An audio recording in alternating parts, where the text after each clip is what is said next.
weight, so to speak.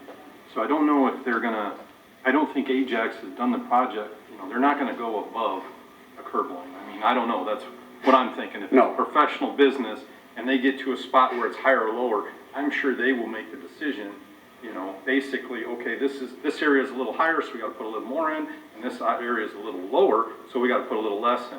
And I think that probably makes up the difference over time. No. So, I mean, that's what I would think.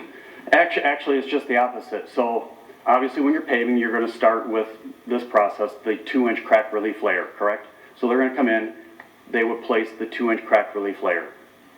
There's only 2 inches left. So now, your wearing course and your leveling course is where the structural integrity of the asphalt is at. The crack relief layer is actually a sacrificial layer that will try to absorb any of the concrete shifting, the cracking that's going to come up. It's going to crack. The crack relief layer, what the concept of these crack relief layers are, is to try and postpone and extend that number of years, 1, 2, 3, whatever that time frame is, before you see that crack come to the surface. It's going to come to the surface. Hands down, there's no question about that. Now, will it come to the surface the first year?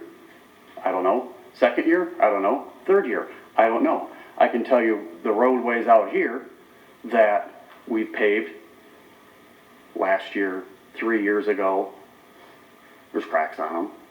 That's because the concrete underneath is failed.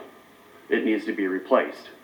And one of the comments and questions that I raise, and that I've asked if it was evaluated, and I understand that it wasn't, but why did we not look at performing a full depth, deep strength asphalt cross section with concrete in the intersections?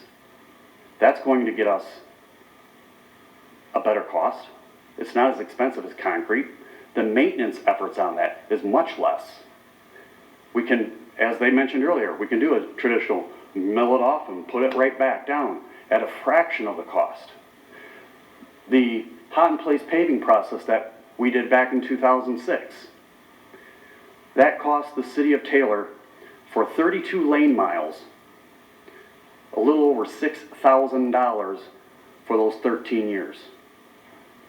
This process is $34,000, even at a 20-year. I don't see it. When I spoke to the head at Wayne County Engineering, who has 46 plus years of experience and is very well known in the asphalt paving and actually road and paving industry, carte blanche, would not recommend it. It's not value engineering. You're not going to get that much of a benefit. And with the compromised cross section, I can't speak to it because it's not a 5.5 inch cross section. He actually even offered, because he's got 46 years of experience. Hell, he's been doing it just a little bit less than what I've been alive. And I would be more than happy to set up a seminar so that the council would be able to listen to him and see all of his years of experience and see the processes that some of these county roadways, other local roadways, organizations, what they recommend.